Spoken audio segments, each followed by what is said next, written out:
Alors, à la une de la presse internationale ce vendredi, la Côte d'Ivoire, bien sûr, et le président sortant, Laurent Gbagbo, est toujours retranché dans son bunker, malgré l'assaut qui a été lancé par les forces pro-Ouattara pour l'en déloger. Et la guerre continue de faire rage dans le pays. Et la presse internationale est bien plus pessimiste sur l'issue de ce conflit que la presse française. La Côte d'Ivoire, c'est par exemple à la une de The Independent. La nuit tombe sur Abidjan, titre le quotidien.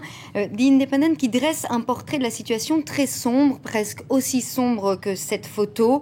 Les derniers occidentaux s'en vont, nous dit le quotidien. Restent les gens ordinaires, terrifiés et affamés, piégés dans la plus grande ville de Côte d'Ivoire, pendant que des gangs armés et des pillards parcourent les rues.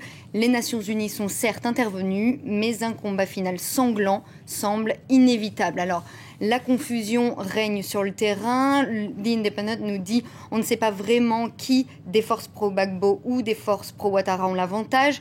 Et les combats font de nombreuses victimes, notamment parmi les civils. Pillage, gangs, cadavres calcinés, la ville ressemble à une zone de tremblement de terre, dit The Independent. Laurent Gbagbo est encerclé dans son bunker, vous l'avez dit. Et selon le journal, finalement, même s'il est délogé, ça ne changera pas grand-chose. C'est ce que nous dit l'éditorialiste Jérôme Taylor. Même si Laurent Gbagbo est finalement délogé de son bunker souterrain assiégé, la Côte d'Ivoire aura encore un long et tortueux chemin à parcourir. Et le pays amèrement divisé aura bien du mal à panser ses blessures. Sa chute ne changera pas grand-chose. Elle ne parviendra ni à dépassionner les jeunes membres des milices, ni à réparer un pays qui a été coupé en deux pendant les 10 dernières années. Un portrait donc très très sombre de la situation dans le pays.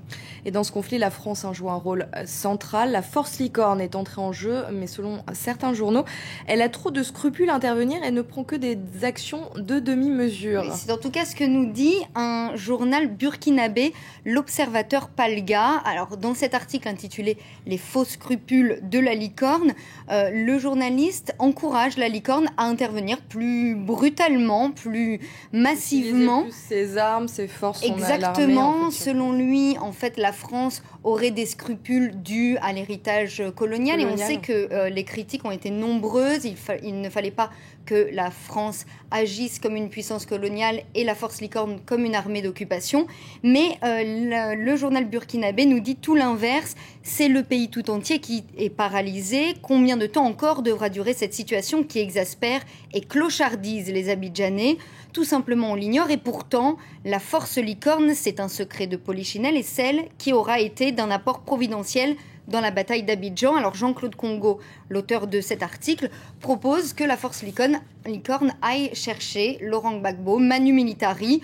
Voilà qui soulagerait tout le monde et permettrait à un pays agonisant de commencer à renaître de ses cendres. Force française de la licorne, rendez service à l'humanité, s'il vous plaît, conclut le journaliste. Alors c'est plus compliqué que ça. Alassane Ouattara le veut vivant et ce serait peut-être un peu risqué pour nous les Français, mais bon, à suivre. Et l'autre conflit un peu occulté par la Côte d'Ivoire ces derniers jours, c'est la Libye. La Libye, ça dure depuis pas mal de temps aussi et la presse s'intéresse de près aux rebelles anti-Kadhafi. Et la presse nous les décrit comme extrêmement désorganisés, des rebelles qui manquent d'expérience, selon The International Herald Tribune, qui titre « L'armée rebelle est faible sur tous les plans ».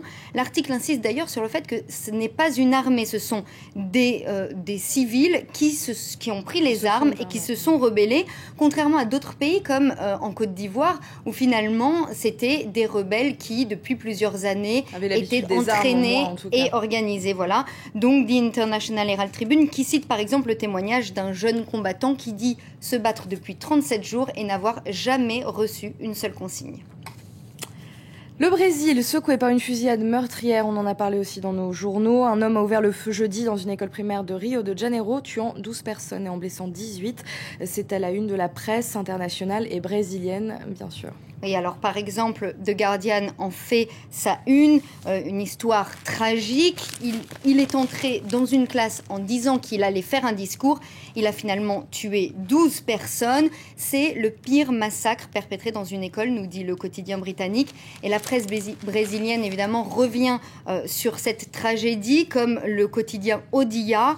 Le quotidien raconte ce drame dans les détails. C'était donc un jeune homme de 24 ans qui est entré et qui a tiré sur les élèves et donne beaucoup de détails, de vidéos, de témoignages poignants d'élèves qui étaient dans les classes et qui, on sans doute, sont complètement traumatisés. Merci beaucoup Sophie pour cette revue de presse internationale. Et je vous rappelle maintenant les principaux titres qui dominent l'actualité aujourd'hui. Un discours solennel. Alassane Ouattara s'est posé hier en chef de l'État ivoirien. Sa priorité, assurer la sécurité de tous et notamment à Abidjan.